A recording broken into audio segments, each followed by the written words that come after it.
We were that couple everyone envied, the kind that makes people believe in love again. Sarah had this infectious laugh and ambition that could light up a room. When we got married 3 years ago, I thought I'd won the lottery of life. Then came the late nights at the office. Her new promotion demanded it, she said. I'd wait up, sometimes until 1 a.m., with dinner kept warm and a glass of wine ready. You're the best husband, she'd say, kissing my forehead before collapsing into bed. I never questioned her dedication to her career. Why would I? I was proud of her success, even when it meant I spent most evenings alone. Until that Tuesday when I found the receipt. It wasn't for lunch, office supplies, or anything work-related. It was for a hotel. Dated on a day, she told me she was in meetings until midnight. My stomach dropped as I held that small piece of paper, my hands shaking. That was just the beginning. What started as innocent suspicion turned into a full-blown nightmare when I discovered the truth. My wife wasn't working late. She was planning a future, a family, a baby, just not with me.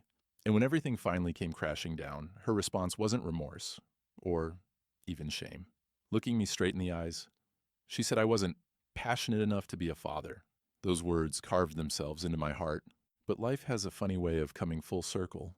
Months after I walked away from our marriage, there she was, standing at my door, pregnant and alone. The irony wasn't lost on me. By then, though, I'd found someone who actually saw a future with me in it. This is the story of how I lost the woman I thought was my forever, only to find the life I was actually meant to live. The day you realize your marriage isn't what you thought it was, it doesn't come with warning bells. It creeps in quietly, hiding behind small inconsistencies you brush off because trust is supposed to be the foundation of love. Sarah and I met in graduate school. She was studying business, and I was finishing my engineering degree. Our relationship moved fast. We dated for a year, got engaged, and married within another year. Everyone said we were perfect together. She was outgoing and ambitious. I was steady and supportive. The balance worked. After graduation, Sarah landed an entry-level position at a prestigious marketing firm. I got a solid job at an engineering company. We bought a modest house in the suburbs, started saving, and talked about having kids in a couple of years. The American dream, right? That was the plan. 3 years into our marriage, Sarah got promoted to junior executive. I still remember how excited she was, bouncing around our kitchen, talking about all the doors this would open. "This is huge for us, Mark," she said, her eyes sparkling. "We can start saving more for our future, for our family." I believed her. Why wouldn't I? The late nights started gradually. First it was once a week, then twice. Soon it became the norm. Sarah would text me around 6 p.m. "Big project. Working late again. Don't wait up." But I always did. I'd cook dinner, save her portion, and leave it with a note. Some nights I'd hear her car pull into the driveway at midnight, sometimes later. "You don't have to wait up for me," she'd say, looking exhausted but somehow still energized. "I love that you do, though." I'd ask about her day, and she'd give vague answers about client meetings and project deadlines. I never pushed. I trusted her dedication to her career. It was one of the things I loved most about her. Besides, her paychecks were getting bigger, and our savings account was growing. The sacrifice seemed worth it. 6 months into this routine, small things started nagging at me.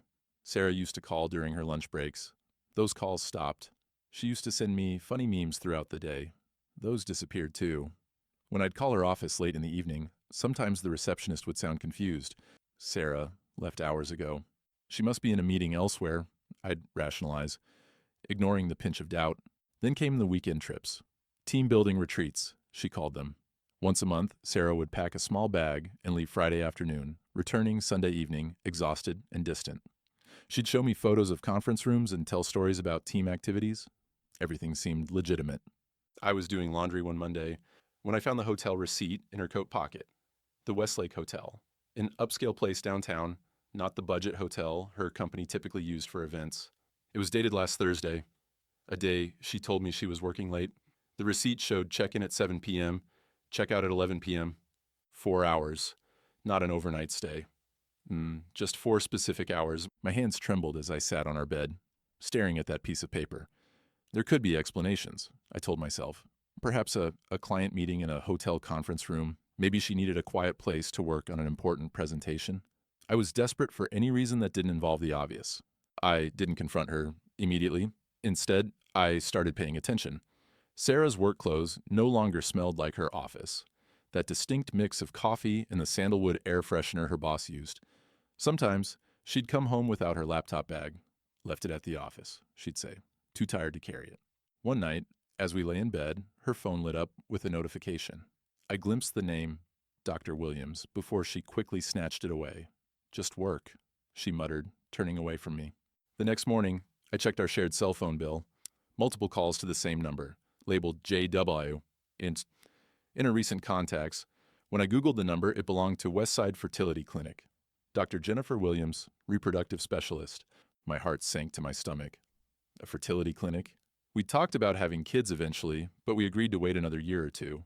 Why would Sarah be consulting a fertility specialist without telling me? That evening, instead of going to my usual Thursday soccer game, I waited outside her office building.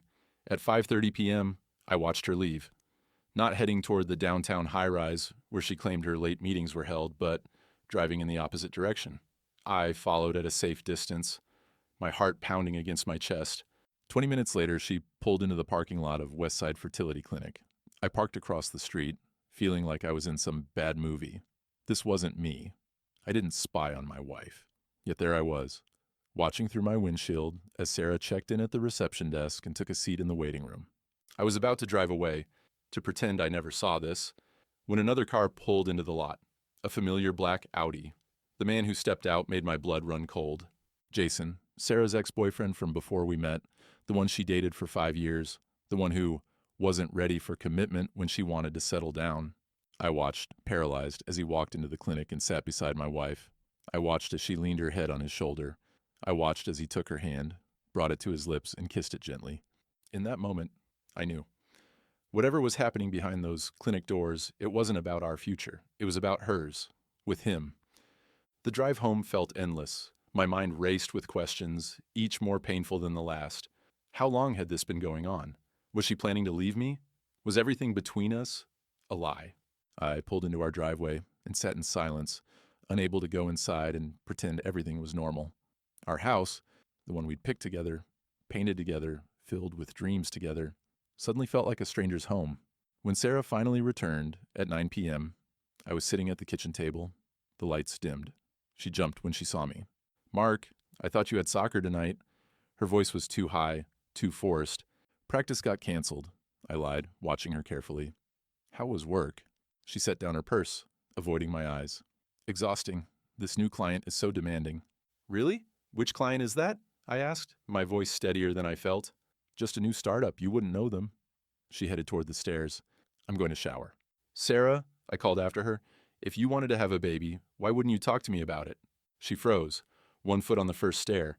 When she turned, her face was drained of color. "What are you talking about?" I placed the folded hotel receipt on the table. "I found this last week, and today I saw you at Westside Fertility Clinic." Her eyes widened. "You followed me?" I saw Jason there too. The silence between us stretched like a rubber band, ready to snap. Sarah's shoulders slumped as she slowly returned to the kitchen and sank into the chair across from me. "It's not what you think," she began, but her voice lacked conviction. "Then tell me what it is," I said, surprising myself with my calmness. Because from where I'm sitting, it looks like my wife is planning to have a baby with her ex-boyfriend while pretending to be building a career. Sarah's eyes filled with tears. The promotion was real. Everything about my job is real. And Jason? Is he real too? Or did I imagine him holding your hand at a fertility clinic? She looked down at her hands. Jason and I reconnected about 8 months ago. He's changed, Mark.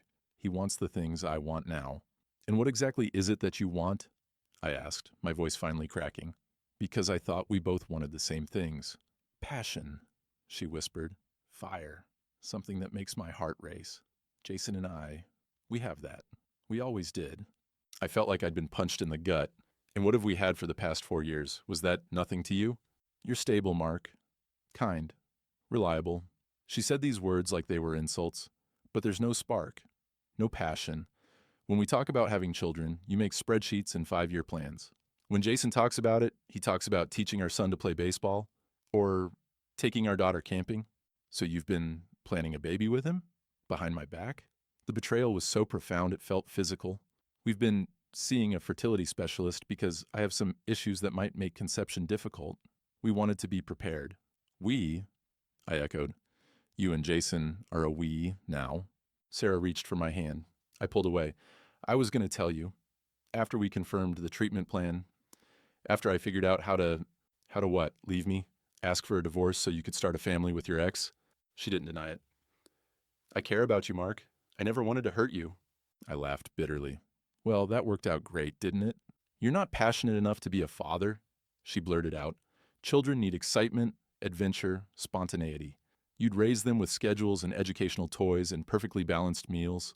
Her words cut deep, not because they were cruel, but because she genuinely believed them.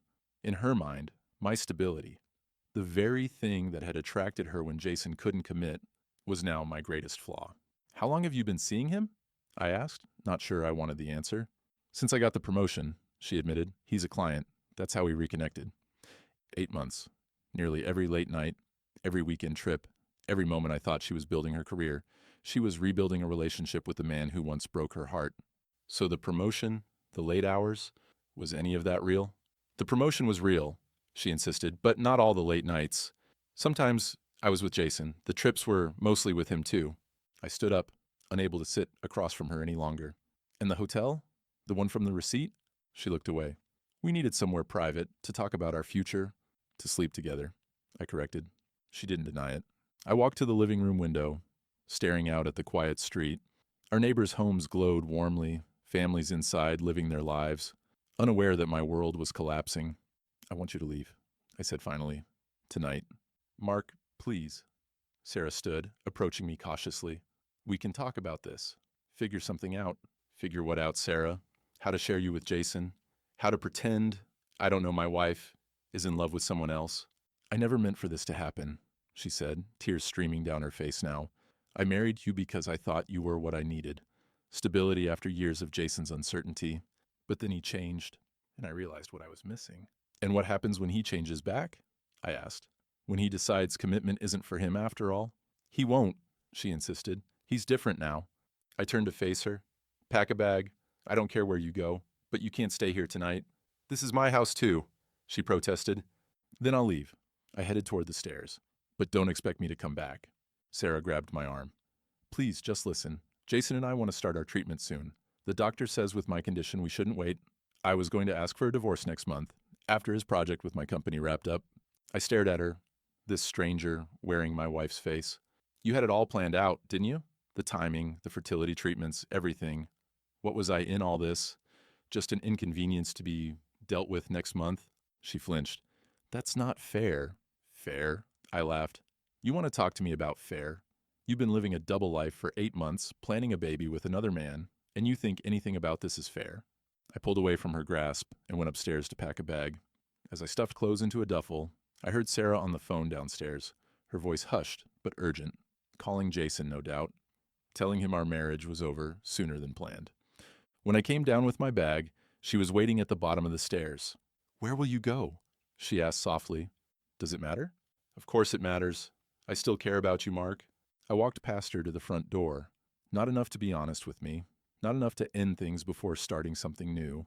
Not enough to respect the vows we took. As I opened the door, she called out one last time. I never meant to hurt you. I turned back to look at her. This woman I thought I knew better than anyone. That's the problem, Sarah. You never thought about me at all. I spent that night in a hotel, ironically not far from the one where Sarah and Jason had their rendezvous. Sleep was impossible. Every time I closed my eyes, I saw them together at the fertility clinic, planning the family that Sarah and I had once talked about having. The next morning, I called in sick to work and contacted a lawyer. I wasn't going to waste time pretending there was anything to salvage. If Sarah wanted a divorce to start a new life with Jason, I'd give her exactly that, but on my terms. Over the next week, I stayed with my brother while my lawyer prepared the divorce papers. Sarah called and texted constantly, her messages evolving from apologetic to defensive. You're overreacting, she wrote on day 3. People grow apart. It happens. I wasn't trying to hurt you, she wrote on day 5. I was trying to find my happiness on day 7. Jason says I should have been honest from the start. He's right. I'm sorry I wasn't brave enough. That last one made me laugh bitterly. She was discussing our marriage with him, getting relationship advice from the man she'd betrayed me with. The absurdity was almost too much. I returned to our house only once, when I knew she'd be at work, to collect more of my belongings. The place already felt different. Jason's jacket hung by the door. His shoes were neatly placed on what had been my side of the entryway. He'd moved in already, barely a week after I'd discovered their affair. It confirmed everything I needed to know about how long this had been planned. In our bedroom, their bedroom now, I found prenatal vitamins on the nightstand. Sarah was already preparing her body for their baby, the baby she didn't think I was passionate enough to father. The pain was so sharp it felt physical, like someone had reached into my chest and squeezed my heart. 2 weeks after I left, we met at my lawyer's office to discuss the terms of our divorce. Sarah arrived alone, looking smaller somehow. The confident, ambitious woman I'd married seemed diminished. Jason couldn't come? I asked, as we sat across from each other, legal teams flanking us like opposing armies. She glanced away. He has a meeting? More important than your divorce?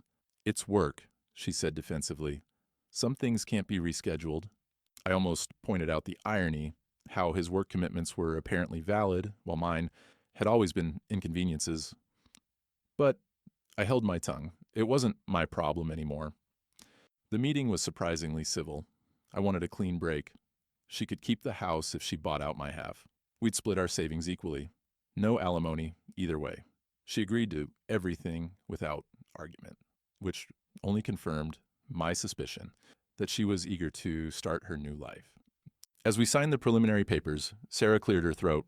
The fertility treatments are starting next week, she said quietly. Dr. Williams thinks we have a good chance. I set down my pen. Why are you telling me this? I don't know, she admitted. I guess part of me wanted you to know that this isn't just some fling. This is real. Jason and I are serious about building a family. Good for you, I said, unable to keep the bitterness from my voice. I hope your passionate, adventurous family is everything you dreamed it would be. She flinched. That wasn't fair, what I said about you not being passionate enough to be a father. You would be a great dad, Mark. Just not the kind I imagined having children with. I don't need your validation, I replied, signing the last page. And I definitely don't need your permission to be a father someday, with someone who actually wants me. Outside the lawyer's office, Sarah hesitated before walking to her car. Can we still talk sometimes? Check in on each other? I looked at her incredulously. Why would we do that? Because 4 years together should mean something, she said. Because you were my best friend before you were my husband. And you were the person I trusted most in the world, I said. Look how that turned out. I walked away, not looking back to see if she was watching. It was over. The divorce would be finalized in a few months, and Sarah would have the baby she wanted with the man she claimed had changed. I tried to convince myself I didn't care what happened next. But life has a way of surprising you. 3 months after our meeting at the lawyer's office, I had moved into my own apartment and started rebuilding my life. I joined a rock climbing gym, something I'd always wanted to try, but Sarah had dismissed as it's too risky. I reconnected with old friends she deemed not ambitious enough for our social circle. I was discovering parts of myself that had been compromised or buried during our marriage. At the gym, I met Elena, an environmental scientist with a laugh that could light up an entire room. We started as climbing partners, then friends, then something more. She was passionate about her work, about conservation, about life, but her passion didn't exclude stability. She valued my thoughtfulness, my planning, my reliability. With her, these weren't flaws, but strengths. 5 months after Sarah and I separated, Elena and I were having dinner at my apartment when my doorbell rang. It was late, nearly 10 p.m., and I wasn't expecting anyone. When I opened the door, Sarah stood there, her eyes red and swollen from crying, and she was unmistakably pregnant, her hand resting protectively on her rounded belly. I'm sorry, she said, her voice breaking. I didn't know where else to go. I stood frozen, unable to process the sight of my soon-to-be ex-wife pregnant with another man's child standing at my door in the middle of the night. What happened? I finally managed. Jason left, she said simply, fresh tears spilling down her cheeks. He said he tried, but he can't do it. He's not ready to be a father, after all. The irony was so bitter I almost laughed. The passionate, spontaneous man who supposedly would make a better father than me had bolted at the first sign of real responsibility. I'm sorry to hear that, I said, not inviting her in, but I'm not sure why you're here. Sarah wiped at her tears. I made a horrible mistake, Mark. I threw away everything we had for a fantasy that wasn't real. Jason hasn't changed. He's exactly the same person he was when he couldn't commit to me years ago. From behind me, Elena's voice called softly, Mark, everything okay? And Sarah's eyes widened as she peered past me into the apartment. She saw the 2 wine glasses on the coffee table, the remains of our dinner, Elena's cardigan draped over my couch. Oh, she said, understanding immediately. You're not alone. No, I confirmed. I'm not. A fresh wave of tears filled her eyes. I should go. I'm sorry for bothering you. As she turned to leave, I felt a mix of emotions. Pity, residual anger, but mostly relief. Oh, relief that I wasn't the one dealing with Jason's abandonment. Relief that I had moved on. Sarah, I called after her, do you have somewhere to stay? She nodded without turning around. My mom's. I've been there for a week already. Good, I said. Take care of yourself. And the baby. She glanced back then, her hand still on her stomach. This could have been our child, she said quietly. In another life. No, I said gently. It couldn't have been. Because we weren't right for each other. We never were. As I closed the door and returned to Elena, I felt the last pieces of my old life finally fall away. Sarah had made her choices, and they had led her here, pregnant and alone, exactly where she'd once feared ending up with Jason. I had made my choices too, choosing self-respect over a broken marriage, choosing to open myself to new possibilities. Elena looked at me with concern. Ex-wife? She guessed. I nodded, sitting beside her on the couch. She's pregnant. The guy left her? Elena's expression softened with compassion. That's tough. Is she okay? She will be, I said, realizing I believed it. Sarah was many things, selfish at times, misguided in her choices, but she was also strong. She would survive this, raise her child, build a new life, just not with me. As Elena rested her head on my shoulder, I thought about Sarah's accusation that I wasn't passionate enough to be a father. The irony was that I'd always had passion for building a stable home, for creating a secure environment for a child, for being the kind of father who showed up every day, not just for the baseball games and camping trips. In the end, what mattered wasn't the kind of passion Sarah had valued, the spontaneous, unpredictable kind that burned hot but faded quickly. What mattered was the enduring kind, the passion that sustained you through midnight feedings and childhood illnesses, through teenage rebellions and college tuitions, the kind that didn't walk away when responsibility knocked. Elena squeezed my hand, bringing me back to the present. You okay? I smiled, truly meaning it. Yeah, I really am. Life doesn't always give you neat endings with all the loose ends tied up. Sometimes it gives you messy new beginnings instead. 6 months after Sarah appeared at my door, our divorce was finalized. By then, according to mutual friends, she had given birth to a baby boy. Jason had not returned, though he had agreed to pay child support. But she had moved back in with her parents, temporarily, taking a step back at work to focus on her son. I heard all this secondhand. Sarah and I no longer communicated directly. The last text I received from her was a simple message the day after she appeared at my apartment. I'm sorry for everything. I hope you find happiness. I already had. Elena and I had grown closer, our relationship deepening into something I'd never experienced before, a partnership of equals, built on honesty and mutual respect. She challenged me to take risks while valuing my tendency to plan ahead. I supported her environmental activism while helping her find balance between saving the world and enjoying it. On a crisp autumn evening, almost exactly a year after I discovered Sarah's betrayal, Elena and I were hiking up to a ridge overlooking the city. The setting sun painted the sky in brilliant oranges and pinks as I knelt on one knee and asked her to marry me. Are you sure? She asked, tears glistening in her eyes. After everything with Sarah? Because of everything with Sarah? I corrected her. She taught me what I don't want in a relationship. You've shown me what I do want, what I need. Elena's yes echoed across the valley as she threw her arms around me. Later, as we celebrated at a small restaurant, she grew serious. I want children, she said directly. Not right away, but eventually. I need to know if that's something you still want after everything. I took her hand across the table. I've always wanted to be a father. That never changed. Sarah said you weren't passionate enough, Elena reminded me. We had no secrets between us. I'd told her everything about my failed marriage. Sarah confused passion with drama, I said. She wanted fireworks and grand gestures. I think Being a good parent is about showing up consistently, not just for the exciting moments. Elena smiled. That's what I love about you. Your quiet strength, your steadiness. She squeezed my hand. For what it's worth, I think you'll be an amazing father. Spreadsheets, educational toys, and all. Oh, 2 weeks before our wedding, I ran into Sarah at a grocery store.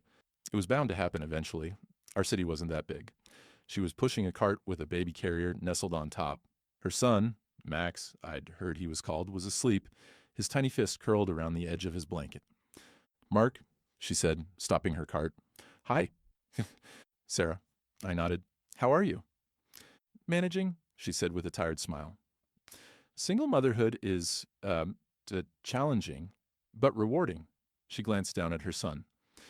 This is Max. I looked at the sleeping baby, feeling a strange mix of emotions. In another life, this could have been our child, but that other life was a fantasy that had never been real. He's beautiful, I said sincerely. Congratulations. Thank you. She hesitated. I heard you're getting married. Elena, right? She seems wonderful. She is, I confirmed. The wedding's in 2 weeks.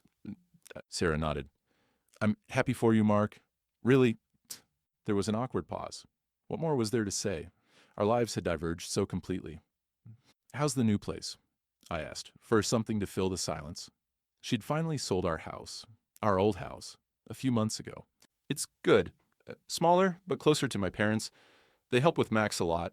She adjusted the blanket over her son. Jason sees him sometimes. He's trying, in his way. That's good, I said, though I wasn't sure if it was. Jason's track record suggested he'd always be a part-time presence at best.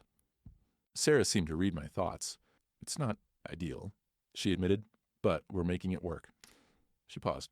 Max deserves whatever relationship his father can give him, even if it's not the one I hoped for. In that moment, I saw a new Sarah, humbled by experience, wiser perhaps. Motherhood had changed her, stripped away some of the fantasy and replaced it with reality. You're doing a good job, I said, surprising myself with the sincerity in my voice. So, he's lucky to have you. Her eyes filled with tears. Thank you for saying that. She took a deep breath. I was wrong, about you not being passionate enough to be a father. You would have been an amazing dad. I still will be, I said. Someday. She nodded. Elena's lucky. We both are, I corrected. We found what we need in each other. As we said our goodbyes, I felt the last of my resentment dissolve. Sarah had made her choices, and they had led her here to single motherhood, to a life very different from the one she'd imagined. But she was facing it with grace and strength. I could respect that, even if I couldn't forget the pain she'd caused. Elena was waiting in the produce section when I returned to our shopping. Was that? She asked, having glimpsed Sarah from a distance. Yeah, I confirmed. With her baby. Are you okay? Her concern was genuine. I wrapped an arm around her waist. Perfect. And I meant it. The life I'd planned with Sarah had died a year ago, but from its ashes had risen something better, something real. 2 weeks later, Elena and I were married in a small ceremony on the same ridge where I'd proposed. As we exchanged vows, I looked into her eyes and saw everything I'd ever wanted. Passion and stability, adventure and security, love without pretense. You saved me, I whispered as we shared our first dance. She shook her head. You saved yourself, she corrected. I just happened to be there when you were ready to start again. 6 months into our marriage, Elena and I were having dinner when she placed a small gift box beside my plate. What's this? I asked. It's not my birthday. Open it, she urged, her eyes sparkling with excitement. Inside was a tiny pair of hiking boots, no bigger than my thumb. I looked up at her, hardly daring to hope. Are you? She nodded, tears of joy streaming down her face. 12 weeks? Due in February? As I pulled her into my arms, my own eyes wet with tears, I thought about the journey that had brought us here. Sarah's betrayal had felt like the end of my world, but it had really been the beginning of a better one. I thought of Sarah and Max, building their life without Jason, who had predictably faded to occasional visits and child support checks. I hoped they were finding their way to happiness too. But mostly I thought about the future. Our future. The family Elena and I would build together. The father I would become. You'll be amazing, Elena whispered, as if reading my thoughts. Spreadsheets and all. I laughed, holding her close. We both will be. That night, as Elena slept beside me, her hand resting protectively over her still flat stomach, I reflected on Sarah's accusation that had once cut so deep. You're not passionate enough to be a father. She had been so wrong. Passion wasn't about grand gestures or dramatic declarations. True passion was this quiet, unwavering commitment to love someone every day, to build a life together, brick by brick, to show up consistently and reliably for the people who matter most. That was the kind of passion that built families. That was the kind of passion that lasted. And as I drifted off to sleep beside the woman who saw and valued me exactly as I was, I felt nothing but gratitude for the painful journey that had led me here. To this moment, to this woman, to this life that was finally, genuinely mine.